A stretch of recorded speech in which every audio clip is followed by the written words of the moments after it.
सत्संग। अच्छे ये बताओ, सत्संग हर व्यक्ति के लिए आवश्यक है कि नहीं, जरूरत है कि नहीं? सत्संग हर व्यक्ति के लिए आवश्यक है। रामचरितमानस में सत्संग के बारे में लिखा गया है, बिनु सत्संग विवेक न होई, राम कृपा बिनु सुलभ न सोई। बिनु सत्संग विवेक न होई। संतों का भाव है कि सत्संग को किसके समान बताया गया है? सत्संग को पिता के समान बताया गया है। आखिर पिता के समान सत्संग को क्यों बताया गया है?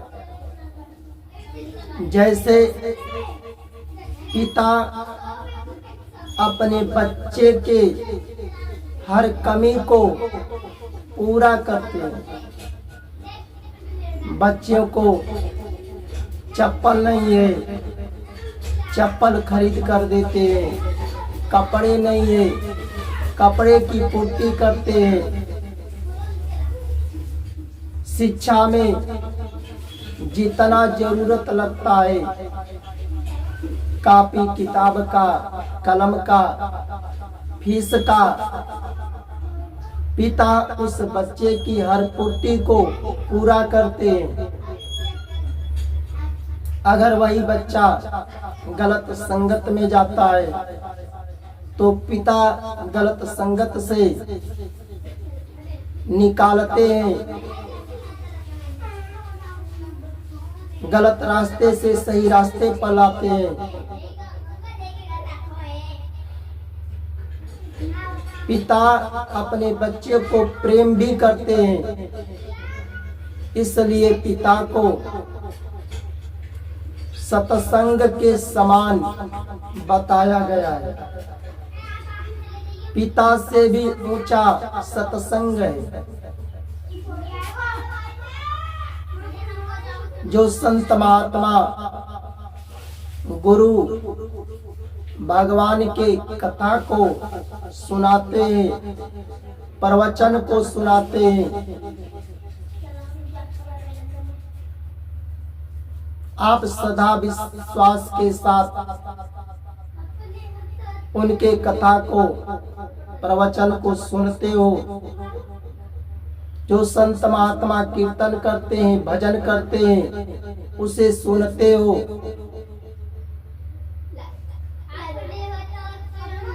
सत्संग है।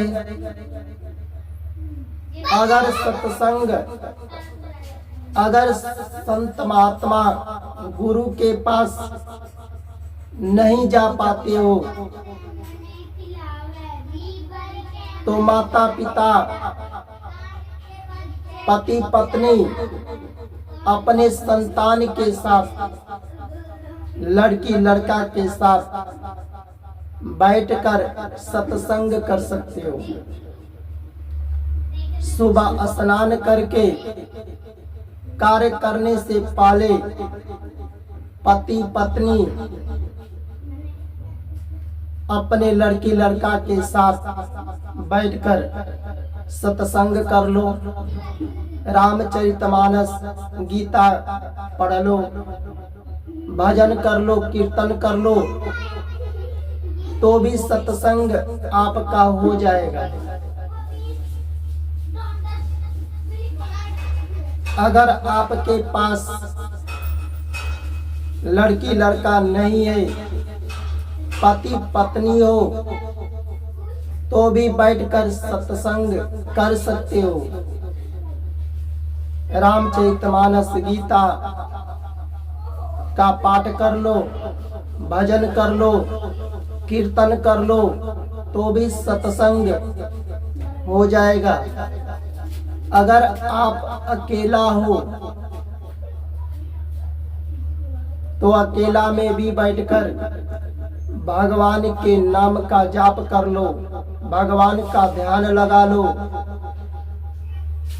कीर्तन कर लो, रामायण गीता पढ़ लो, तो भी आपका सत्संग हो जाएगा।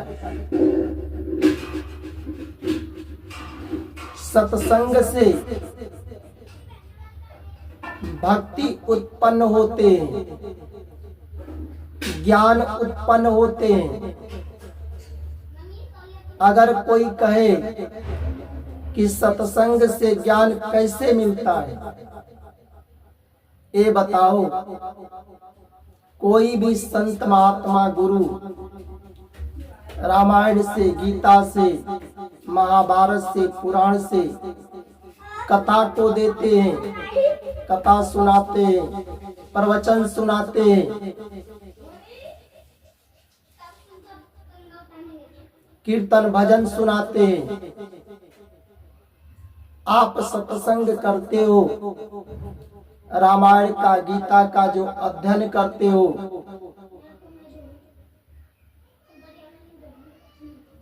तो उससे ज्ञान प्राप्त होता है। जो कीर्तन करते हो वह कीर्तन भगवान का है, जो ध्यान लगाते हो भगवान के नाम का, उससे ज्ञान प्राप्त होता है। तो कीर्तन से, सत्संग करने से भक्ति उत्पन्न होते हैं, ज्ञान प्राप्त होते हैं, और ज्ञान प्राप्त होने से विवेक उत्पन्न होते हैं। जिस व्यक्ति के अंदर सत्संग से विवेक उत्पन्न हो गया, विवेक आ गया,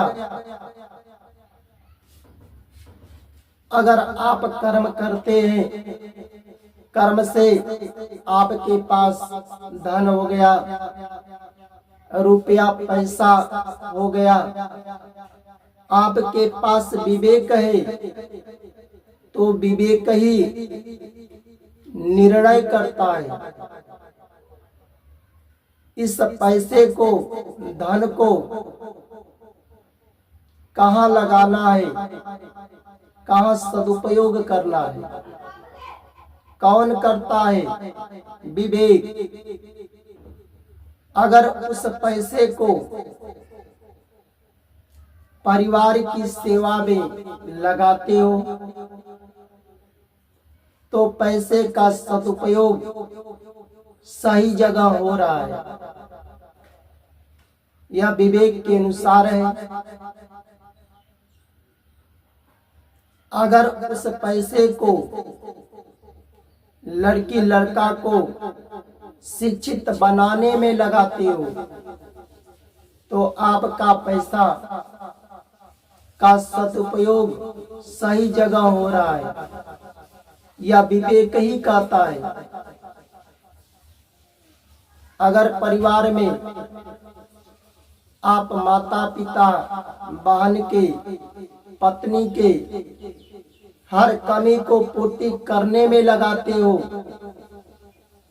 तो आपका विवेक, आपका पैसे का सदुपयोग सही जगह हो रहा है, यह विवेक ही आपका निर्णय करता है।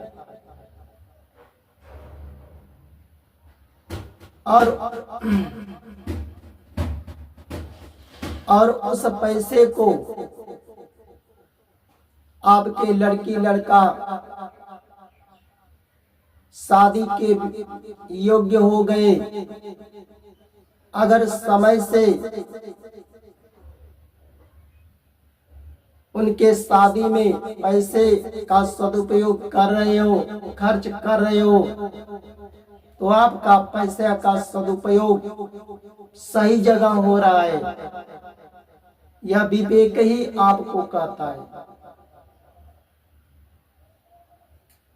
उस परिवार से बचाकर परिवार का पूरा करते हुए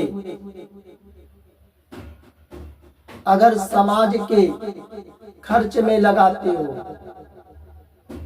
समाज में जिनका आवश्यक है वहां पर लगाते हो। जैसे कोई आंख से अंधा है, देख नहीं सकता, तो उसे दान देने में लगाते हो, उसके भोजन कराने में लगाते हो, तो आपका पैसे का सदुपयोग सही जगह हो रहा है या विवेक के अनुसार हो रहा है। कोई हाथ पैर से अपाहिज है, उसे दान देने में लगाते हो, भोजन कराने में लगाते हो, तो पैसे का सदुपयोग सही जगह है। सत्संग में खर्च करते हो, अगर संत महात्मा भगवान की कथा देते हैं, प्रवचन सुनाते हैं, उनको दान देने में खर्च करते हो, तो आपका पैसे का सदुपयोग सही जगह हो रहा है। अगर संत महात्माओं को दान देते हो, तो संत महात्मा भी उस पैसे को धर्म से जोड़ देते हैं, प्रसाद के रूप में भक्तों को वितरण कर देते हैं। किसी बाल बेटियों का माता पिता नहीं है, भाई नहीं है, पैसे के कारण उसका शादी विवाह नहीं हो पा रहा है समय से, तो संत महात्माओं ने उन लोगों में भी खर्च कर देते हैं। तो आप संत महात्माओं को दान देने में लगाते हो, तो भी आपका पैसा का सदुपयोग सही जगह हो रहा है। या विवेक ही कहता है कि संत महात्माओं को दान करो।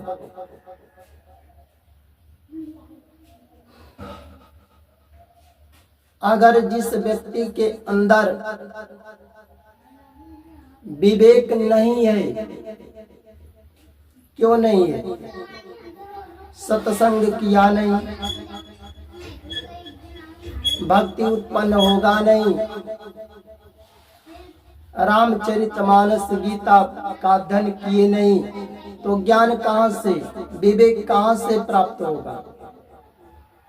तो जिस व्यक्ति के अंदर विवेक नहीं है, कर्म तो करते हैं, धन रुपया पैसा मिलता है, अधिकांश लोग विवेक न रहने के कारण उस पैसे का दुरुपयोग करते हैं। कैसे दुरुपयोग करते हैं? दारू पीने में लगाते हैं, जुआ खेलने में लगाते हैं, बीड़ी सिगरेट गांजा पीने में लगाते हैं। ये बताओ पैसे का दुरुपयोग हो रहा है कि नहीं? क्या उस व्यक्ति के अंदर विवेक है? नहीं है। बहुत से लोग कहते हैं, महात्मा जी क्या दारू पीना गलत है? अरे भाई, दारू पीने वाले को तो महापाप कहा गया है। शास्त्रों में लिखित बात है, श्रीमद् भगवत गीता में लिखा गया है, ब्राह्मण की हत्या करने वाले। कौन ब्राह्मण? जो भगवान की तपस्या करते हैं, वेद पुराण का अध्ययन करते हैं, कथा ज्ञान सुनाते हैं, सत्य बोलते हैं, सहनशीलता है, जो कर्म के अनुसार ब्राह्मण है।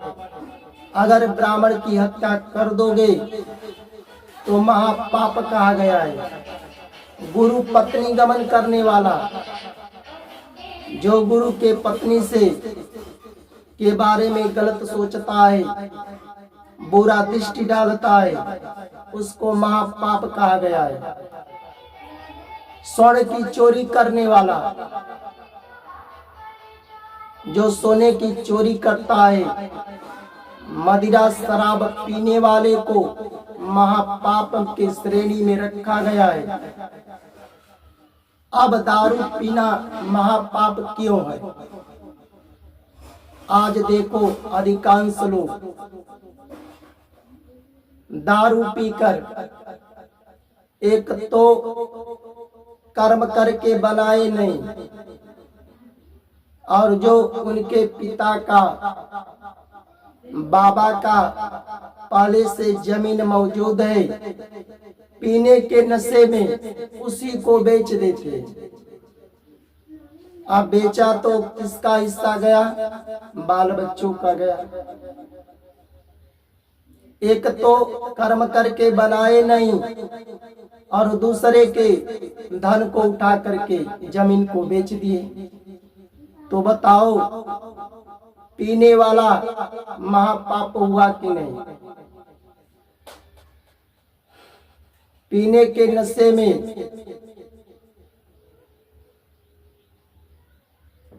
अपनी लड़की लड़का को जो ज्ञान नहीं देते हैं, पीने में सब पैसे खर्च कर देते हैं, और उसका लड़की लड़का अशिक्षित हो गया। उस पिता के सामने ही उसका लड़की लड़का अशिक्षित हो गया।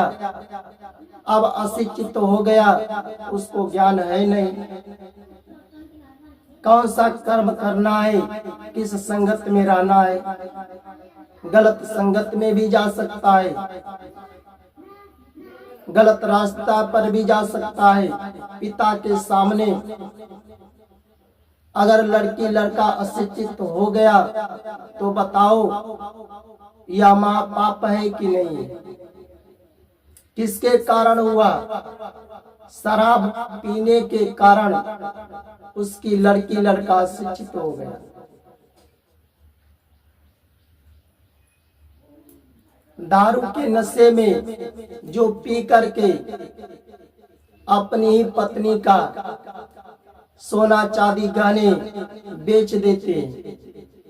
एक तो परिश्रम करके बनाए नहीं, और उसका गहना गुड़िया बेच दिए।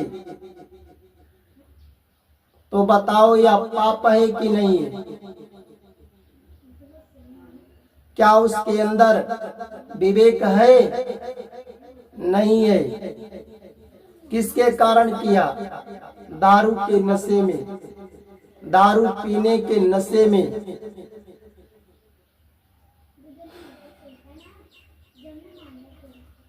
अगर जो शराब पीते हैं उसके पैसा बचेगा ही नहीं, समय से अपनी लड़की लड़का का जो शादी विवाह नहीं करेगा तो किसी रास्ते पर भी जा सकता है। अगर गलत रास्ते पर चला गया तो किसके कारण गया? पिता के कारण, शराब पीने के कारण। ते बताओ, महापाप है कि नहीं है? और पीने वाले कहते हैं कि कहाँ महापाप है।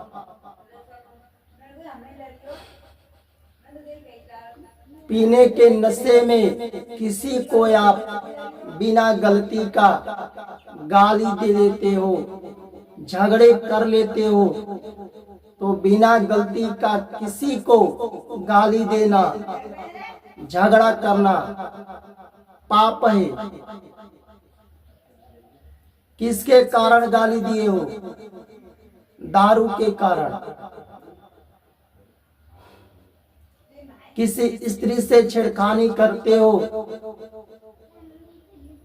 पी करके छेड़खानी करते हो, तो बताओ यह पाप है कि नहीं है? आज बहुत से जेल खाने में लोग बंद हैं, उनमें से अधिकांश लोग पीने के नशे में किसी की हत्याएं कर दिए हैं, किसी बान बेटियों के इज्जत पर खिलवाड़ किए हैं, उसके मान सम्मान पर आप जेल खाने में हैं। बताओ किसके कारण किए हैं? दारू पीने के नशे में। तो क्या दारू पीना सही है? गलत है। दारू पीना महापाप है और पिएगा वही जिसके अंदर विवेक नहीं है। पुरुषों की बात नहीं है, स्त्रियों के लिए भी है। जिस स्त्री के अंदर विवेक नहीं है, अगर उसका पति को रहते हुए भी, चाहे घर है, बाहर हो, विदेशों में कमाता हो, जो स्त्री अपने पति के रहते दूसरे से प्रेम करती है, उसके साथ संबंध बनाती है, तो बताओ उस स्त्री के अंदर विवेक है? नहीं है। और जिस पुरुष हो चाहे स्त्री हो, अगर विवेक नहीं रहेगा, न पैसे का सही जगह सदुपयोग करेगा, न कर्म करेगा, न अच्छे संगत में रहेगा। इसलिए हर व्यक्ति के लिए सत्संग जरूरत है। सत्संग से ही विवेक उत्पन्न होते हैं।